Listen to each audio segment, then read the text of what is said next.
Hey, welcome to Classic Performance and welcome to sunny Pensacola, Florida, home of the Blue Angels. And we are here at the Naval Aviation Museum in Pensacola. And as I said, home of the Blue Angels. This is the FA-18 Hornet behind us, which is the plane that the Blue Angels do fly. And so we're going to go inside, take a walk around, take a look at the Naval Museum and all the sights and sounds there are inside. So come along with us for an interesting tour. Before we go in, we'll stop and take a quick look. Right out front here's the F-14A Tomcat, one of my favorite aircraft. This is an incredibly large fighter jet and just a great looking aircraft. We'll come down the middle of it and you just look at, I'll zoom out, and you can just look from underneath this thing and just see how massive this fighter is. And these are swept wings that come out and go back and retract for a high-speed flight. Kind of give you another perspective of the F-14 with the wings swept back. These are articulating wings which will come out and go back in.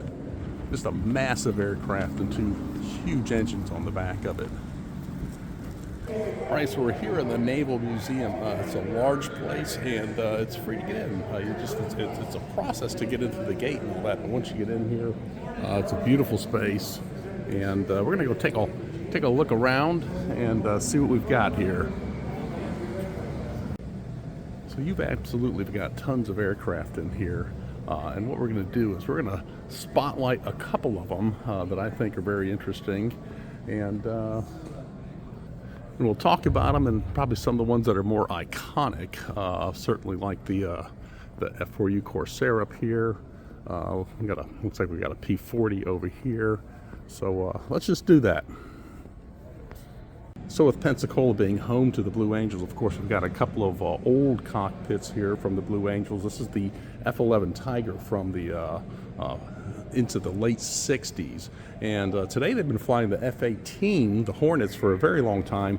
And, you might ask, why would you use a military asset like a fighter jet like that year-round for just displays and entertainment and that sort of thing? Well, the F-18 that they've been flying for decades has really been phased out. It's tactically outdated. It's been superseded by the Raptor, the F-22 Raptor, and several others. So using the F-18s for the Blue Angels Air Show and demonstrations actually is a very good repurposing of that aircraft, which would probably be scrapped by now because they're no longer tactically effective.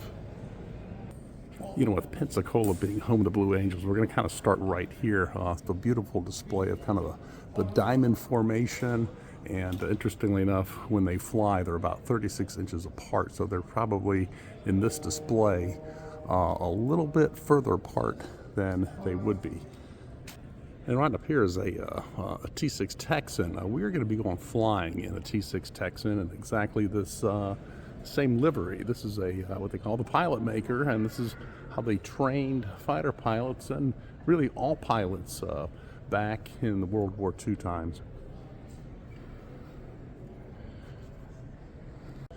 You look at all these Navy planes around here, they all have folding wings. That's the Mauler over there, Phantom here.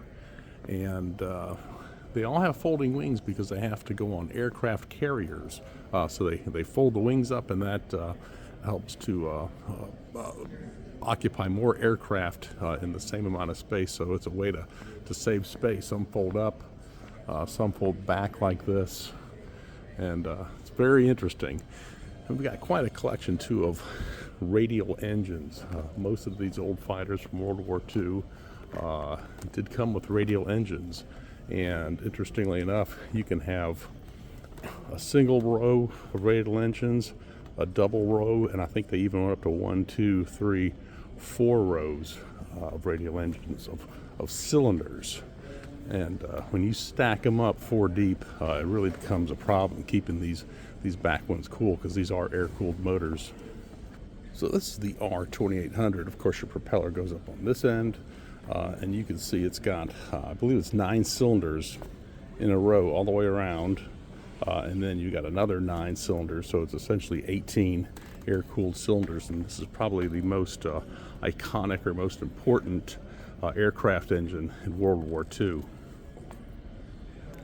You know, when we moved from World War II and piston engines to early jets like this FH-1 Phantom, you come over here and you look at the size of the motor compared to the 2800. You know, and this here is a Westinghouse J30 jet engine. And just look how small it is compared to the piston engines of the time. What we'll do is we'll take you right over here next door and show you the largest piston engine ever to provide power for an aircraft. So since we're talking about radial engines, this is an R1300, and it's a single row radial engine. So you can see you've got 1, 2, 3, 4, 5, 6, 7 cylinders in a row, in a circle, and a single row. So this is it. 7 cylinders. There is no double, triple, or fourth row. And you know, these smaller engines were in biplanes and dirigibles and things like that. So actually, here's an example right here. This would be the cockpit of a dirigible or a Zeppelin, you might call it, with a single row radial engine right here and another small single row radial engine right here. And of course, when I say dirigible, these are the things like a blimp that's inflated with gas. So this is the largest piston engine. This is the R4360. It's a 28-cylinder, 4-row air-cooled engine. So you think of a row as a row of cylinders here, another row, and another row. And they're kind of twisted and staggered so that you'll get some airflow. But you think, you know, two spark plugs, and they're missing some spark plugs here, but you got 2 spark plugs for every cylinder, right? And you've got, what did I say, 28 cylinders. That's a lot of spark plugs, and it's 4,360 cubic inches, and this thing weighs, I think it's 4,300 pounds. I'm sorry, 3,400 pounds. 3,400 pounds. But that is a large piston engine. So we kind of went up on the upper catwalk, give you a little better perspective of everything that's here. Here's the Corsair right here, and just a variant of Navy jets and that sort of thing. But you know, maybe not all on display, but there's really 150 aircraft on site, vintage aircraft on site here at the museum. So in the Naval Museum, one of the biggest aircraft foes was the Mitsubishi Zero. This is the Mitsubishi A6M0. You get your meatballs right here. Interesting that they would have a Mitsubishi Zero in the Naval Museum, but a lot of time was spent trying to compete with this very light, very nimble Mitsubishi Zero.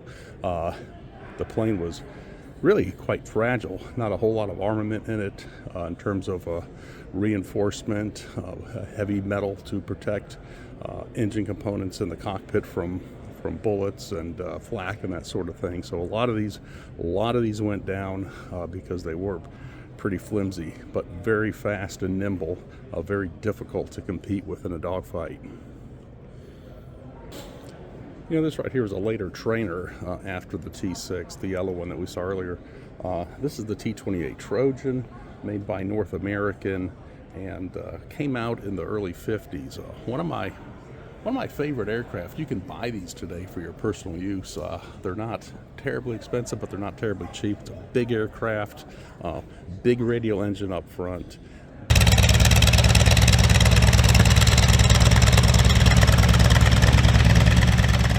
Sound, great flying aircraft, the T-28 North American Trojan. You know, this is a Bell Ranger right here. This is a Sea Ranger, TH-57A, and this is from 1968, I believe. And you know, these Bell helicopters are iconic and have been around forever. You know, you've got your Jet Rangers, your Sea Rangers, your Jet Ranger 3, Jet Ranger, Long Ranger, all kinds of Bell helicopters, really modeled, and this almost timeless style of it is still current today. So everybody likes a plane with a mouth on it right here, and this is a P-40B Tomahawk, and it does not have a radial engine like most of the others we had showed you. This has a V12 in it. This is a V12 Allison division engine, and you can tell because it's got 1, 2, 3, 4, 5, 6 exhausts right here and 6 on the other side. Another interesting thing too is these machine guns right up here. Those machine guns shoot through the propeller, and it's, as I understand, it's activated by the ignition. So the machine guns right there will shoot through this propeller. And this is the Allison V1710 V12 that powered the P-40s and other things. This is a liquid cooled engine. It's not an air cooled engine like the others, so it does have to have a radiator. This is 1,710 cubic inches, about 1,000 horsepower, 2,600 RPM.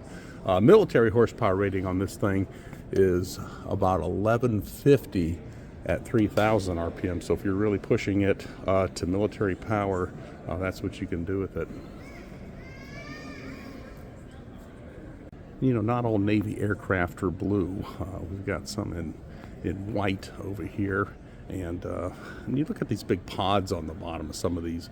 They're not bombs, they are fuel tanks. This is an auxiliary fuel tank right here. So if you have to go a very long distance, you can fly out on these tanks. And then these tanks are made to be jettisoned, so you can drop that tank right there. And this is a F-4D Sky Raider. And you can see it's got another tank on the other side, so it really increases the capacity and the range. And of course, folding wings, because these are all carrier aircraft. So this is a very large aircraft here. This is the F3H2.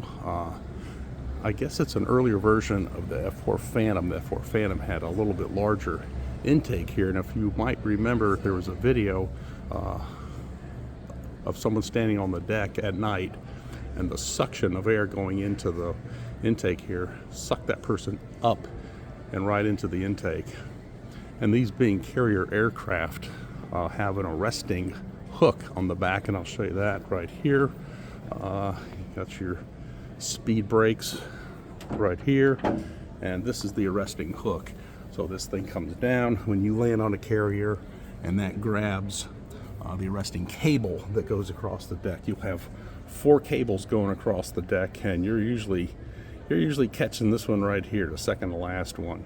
And the real hot shots, they're all going to want to grab that last wire. So, you know, you're kind of graded on your carrier landings because they are so difficult.